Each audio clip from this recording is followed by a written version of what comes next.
Hey guys, it is Debbie Sardone, the professional maid service business consultant. If you are listening on the replay, hey Julie, good to see you. If you're listening on the replay, hello, Era. You guys' names come by so fast I can't read them fast enough. Hey Carla. If you're listening on the replay, make sure, hey Clean of Hearts, make sure you follow me so you'll be notified every time I do a live broadcast. And if you like what you hear, hey Pristine Maids, good to see you. Hey Marta, thank you so much for giving me your name. Appreciate that. You guys type in your first name so that I can link up. Hey Mom, I see you. See if you can chat. See if you can type hello or something. But type your name in, Salmon or Sam, or gosh, the names are coming in so fast I can't say hello. But type into the chat your first name so I can give you a shout out and tell me where in the country you are. Russia. Hello. Hey Monique. Hello from Russia. And oh yeah, Maciela. Is that how you say it? Am I saying that right? Maciela? Michaela. Oh geez. Anyway, Krell, good to see you. Christy from Colorado. Hey, Christy, so glad to have you on the broadcast. Thanks for joining me. Hey, Mom, glad you made it in. See if you can type and say hello. Oh, Michaela. Yes, I knew that, but first I just saw the way it was. Anyway, ignore me. Leanne, good to see you from Houston. And then hello, Govno. Govno, did I say that right? Govno. Tamar from Detroit, thanks for joining me. Maxime, 46 Maxime, good to see you. And tell me where you guys are from if you haven't already said, where in the country or in the world that you are from. I've got a really good topic today. It's really important. California, sunny California. Low Bottom, good to see you. Thanks so much. You didn't say hi to me. Oh no, how did I miss you? Darheem, I don't even know how to say your name. New York. Good to see you. England, the UK. I've been to England a couple of times, maybe 3 times. Love it. Boy, the buildings are so old there. Obama, nice guy. Hello, Obama, nice guy. Good to see you. Thank you so much. I'm sure that's who you really are. India. Hello from India. I would love to visit India someday. Alfred, TCB. Am I hiring always? Hi. Let's see, where are you at? I am from Dallas, Texas. You got Snapchat. You know, I don't do Snapchat. Hello, Mom. Good to see you. Now, you guys behave. No weird losers on here today because I got my mom on. So, Spain, Madrid, good to have you. Okay, gonna block you if you act like an idiot. So, we've got a really important topic to talk about today. Let me see your rings. You want to see my ring? I love my ring. After 20 years of marriage and hit the $1 million maid service mark in my business, I got this fantastic ring. So we celebrated 2 milestones to reach the $1 million mark in business. This was quite a while back, and to celebrate the 20th anniversary. The other hand, this one's just a David Yurman's, one of my favorites. So anyway, thanks for joining me on the broadcast. If you own a cleaning service, I can help you grow and improve your business, help you improve your employee retention. Close up to the camera. I'm not going to get closer to the camera. I can help you improve your net profitability, raise your prices, and improve the productivity of your employees, the cleaning staff. So if you own a cleaning business, just contact me. You can go to DebbieSardone.com and fill out the consulting inquiry, and we will reach out to you for a free 30-minute business analysis to see how I can help you grow your cleaning company. Sounds good. Have a cleaning company, but I'm in California. I feel bad that you're in California. Well, I do business consulting by phone. Most of my clients are not in my area anyway. I'm just a cleaner. You're just a cleaner. But I work with cleaning companies all over the world, and we do our business consulting by phone. I also hold conferences and field trips that you can travel to and learn by coming to Dallas. So anyway, go visit my website. If you want to be on my email list, go to DebbieSardone.com/free tips and sign up for my email list. So let me give you a concept that has come up before. because most maid services have to have some rules to work with our customers, because every business has to have a few business rules, and it's always hard to know. Oh dear. It's always hard to know when to break a rule for a customer, and especially when you have it in writing. And one of the things I want to stress is all of us have rules of a successful working relationship. And I think it's very important that you give your policies in writing to your customers at the beginning of the relationship, because people don't like to be surprised by new information after the fact. So if you have a policy on breakage, customer only finds out about it when something's broken. They're not going to be happy if that breakage policy isn't in their favor. Hey, brother dear, how are you? So if you have a policy on breakage, make sure that policy has been communicated to the customer when you brought them on as a customer. Or if you have formed new policies and you've never informed your old customers, make sure you create some kind of a newsletter, something with very positive language, not a whole bunch of finger wagging, but some positive language, and communicate those new policies to your customers in writing, because people hate surprises more than they hate your rules. Hey, TaylorMade, thanks for joining me. And this is really important. If you like what you hear, give me some hearts, tap on that screen, and let me know that you're still there. But people hate surprises, and oftentimes we think that the customers just don't like our rules. That's not it. They just don't like to be surprised, and they hate it when we change the rules on them. So one of the things you can do is prevent a problem. No, I'm not a franchise. One of the things you can do is prevent a problem in the first place by communicating clearly. Now, at my company, I'm looking for one, we give our customers a customer guidelines. It's just a printed brochure that we've had printed up by the thousands, and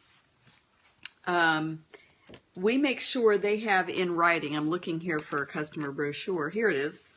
It's in one of our leave behind packets. This is our leave behind packet that we give to our customers. And this one, it's not very pretty. We didn't do a very good job, but I got 30,000 of them printed on barter, and so we're yet to reprint these things, even though they're not very pretty. But this is just our customer guidelines, and it's a brochure that basically is the do's and don'ts of doing business with us. And we communicate to our customer when they join our company as a regular client. It doesn't matter if you own a cleaning business, or if you do carpet cleaning, or you're a handyman service, or a plumber. When you have rules that you expect your customers to follow, you need to make sure those rules are in writing and that there are no surprises. So we have rules about a lockout fee. We could assess up to 50% of your fee if you just lock us out. We show up, we drive all the way out there. It's cost me money in paying my staff to show up at your house, and then we're locked out. We have rules, and it's in writing. We can charge you up to 50% of your fee if it's a lockout, or if you cancel with less than 24 hours notice. We have rules. We state in writing that we do exercise the option to raise our rates at any time that we choose. That as a standard rule, we don't raise our rates. Martin Luton Muller, good to see you. As a standard rule, we don't raise our rates more often than every 12 months, but we have in writing that we reserve the right to raise our rates whenever we deem necessary. And we put in writing how we handle pet accidents. It's in writing. We let our customers know up front we don't clean up after pet accidents. And breakage. We have a full page on the back that is specific about breakage and how we're going to handle breakage and how we're going to reimburse them for breakage, and up to what amount we're going to reimburse them. So the first rule of thumb in dealing with your customers when you do have company rules is to make sure your policies are clearly stated up front so that you don't surprise them. Why would you need to raise your rates? Well, you're not going to keep your rates the same year after year after year. If you charge a customer $100 to clean their house, 5 years from now, that $100 is not enough, because cost of living and cost of doing business goes up every year. You need to raise your prices anywhere from 2 to 3% every year to stay current. So, of course, you have to raise your prices periodically if you're in business. But after you communicate with your customers in writing what your company policies are. Then there comes the question of, should I enforce my policies, which is the theme of today's broadcast. Interesting. So you give a maximum breakage limit. I need that. Yes, you do. So in our policy on breakage, what we say in writing is we will reimburse you up to $100 per item, per occurrence. And therefore, if you have expensive breakables figurines, let's say an expensive Yadro that's worth $500, that's a figurine, then you might consider moving it to an area we do not clean, or just have us not dust it, because we only replace up to $100 in value. What about carpet damage? Well, that's a whole nother subject. I don't want to go off into the weeds, or we'll never finish today's broadcast. But that's our policy. And thank you. That's our policy. So your policy might be different, but whatever your policy is, make sure it's in writing so there aren't any surprises. Now, back to whether or not you should break your own rules. Should you enforce your policies? That's a different story. Putting your policies in writing is about prevention. It's really not about enforcement. And sometimes you don't enforce your rules. And for some personality traits that are rule followers, you know, on the DISC analysis, they're high C's. It's like, I follow the rule to a T, even if it hurts my company. If that's your personality, behavioral style, not personality style, if it's your behavioral style to follow the rules to a T and never break them, or rarely break them, and to be real hard-nosed about all the rules, you actually sometimes will enforce rules that you should have lightened up on. And you'll hurt your company. The rules are supposed to help your company, not hurt your company. And when enforcing a rule will hurt your company, you should not have enforced that rule. I'll give you an example. We do have a policy about lockout fees, that we can charge the customer up to 50% of their fee if we show up to clean and there's no key under the mat, or the customer's not home to let us in. They just forgot us. But would you really enforce that rule if it's a customer that you've had for 5 years? Maybe they've been paying you $100 a week for 5 years, and they only skip a couple times a year just to go on vacation. You're making $5,000 a year off that customer. And let's say they've been with you for 5 years. You've made $25,000 off that one customer. And if they had some bad week or some situation, maybe they went on vacation and forgot to cancel the maid service, and you guys showed up, you're really going to create so much hard feelings with your customer who's really been loyal and has paid you thousands of dollars over the years. You're really going to zing them with a lockout fee? That's one of those rules you should not enforce. Now, you should get credit for breaking your rule.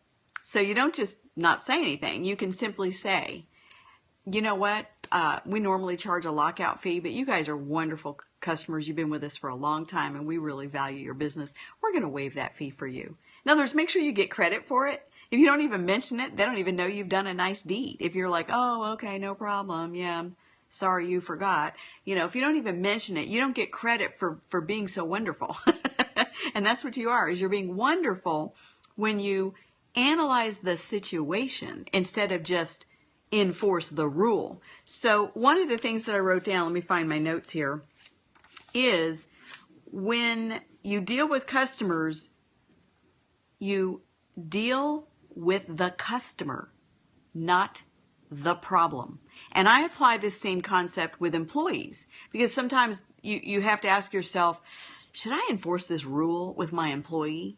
You deal with the employee, not the problem. So in the scenario with the customer who maybe you had a lockout because they went on vacation and forgot to cancel service, you deal with the customer, not the problem. This is a 5-year customer who pays you $100 a week, who rarely skips or cancels at the last minute, who doesn't complain, who refers you to their friends. You deal with that customer, not the problem at hand. What's the problem at hand? Well, we had a lockout and it cost me money because I had to pay my staff. Okay, well, that's the problem. Let's deal with the customer. Now, it may be a different scenario if you have this monthly customer and they skip all the time anyway, or they told the employee who never told the office. Exactly. And obviously that happens. We have communication problems that happen all the time. Well, that's not the customer's fault. That's the employee's fault for taking a message for us and not conveying it to us. So if you're dealing with a customer, instead of the problem, then you weigh the circumstances and you enforce the rule or not based on the circumstance. Sometimes we have what we call bad customers, a bad customer, and we're prepared to lose them because we are fed up with their antics and their lack of appreciation for how we have to run our business. And sometimes you're willing to lose a customer because you're just fed up with them being a bad customer. That's a different circumstance. In those cases, maybe you consider moving them to a different day so it's not as inconvenient when they cancel at the last minute or no-show you, or you raise their rates so that when they do have service, you're getting more for that cleaning and it's a little more worth all the aggravation you put up with. Or if it's a repetitive customer who is always forgetting, always canceling at the last minute, always letting you drive all the way out to their house only for a lockout, well, in circumstances like that, you just simply say, after you've waived their fee 1 or 2 times, you say, you know, I hate to do this to you, but we do have a lockout fee and I am going to have to assess that today because we've had 2 other lockouts. Hello, south of France. So we've had 2 other lockouts and I went ahead and waived those fees for you, but I won't be able to waive it this time. I hope you understand. So you always be kind and gracious and you always ask their permission to enforce the rule, but that doesn't mean you're going to not do it if they tell you no. But you do need to be willing to either let them go as a customer if they're not worth it or acquiesce once again if they are worth it. But we always ask when we feel like somebody is abusing, hey, from Brazil, when we feel like somebody is abusing our generosity in terms of our policies and we feel like we do need to establish, you know, some boundaries, then we will say it with a lot of grace in our voice. And we'll say, you know, I hope you don't mind, but we do need to pay those girls for driving all the way out to your house and because they've hired babysitters and now they didn't get to work today. So if it's all right with you, we are going to go ahead and assess that fee. And rest assured that will go in their pockets to kind of cover them for the time that they spent driving out there. So, you know, make it as gracious as you can, and most reasonable people will be fine, and especially if they know they have repetitively broken your rules. So remember to deal with the customer. And hey, cleaning talk to you. Thanks for joining me. So remember, deal with the customer, not the problem, and apply that same principle with employees. So let's say you have this firm policy, 8 absences and you're terminated.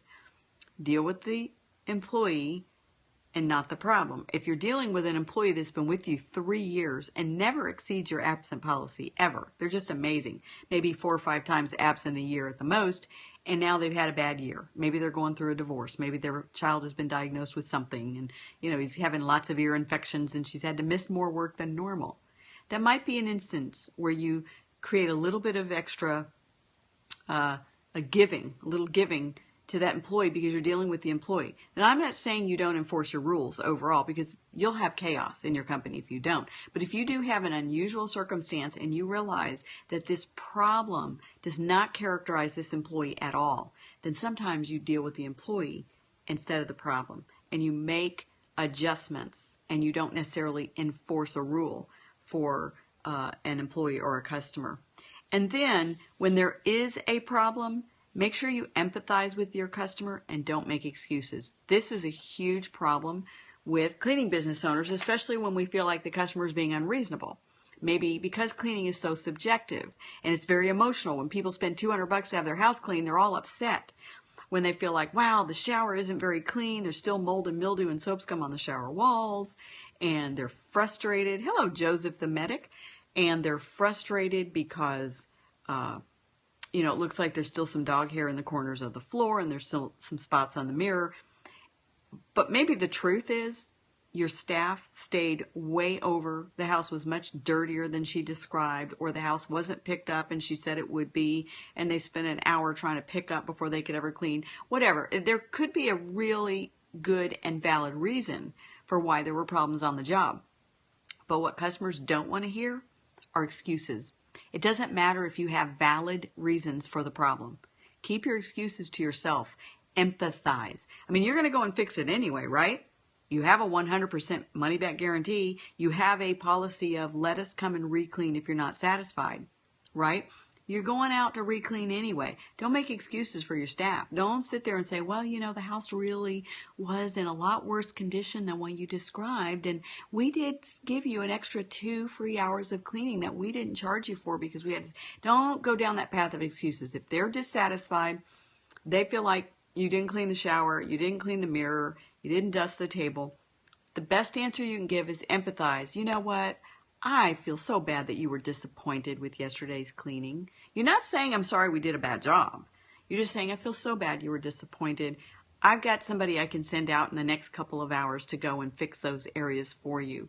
Now, I've written those 5 things down. Is there anything else specifically? Because these are the only things she will address. Because you don't want to surprise after she leaves and then a whole new list of things she never mentioned the first time. So get real specific, especially if this person has been a bit unreasonable. Get real specific. Now, specifically, I've written these 5 things down you mentioned. Can you think of anything else you were disappointed in? Because if you don't, she's just rattling off, I'm not happy with this, I'm not happy with that, but she hasn't really finished her list.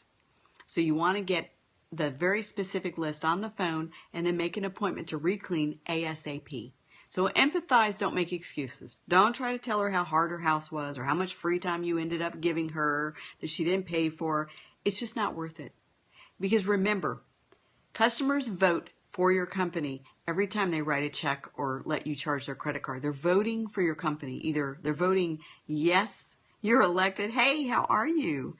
You're either voting, yes, you're elected, or they're voting, no, fire you. So they vote with their paycheck. But here's another way they vote.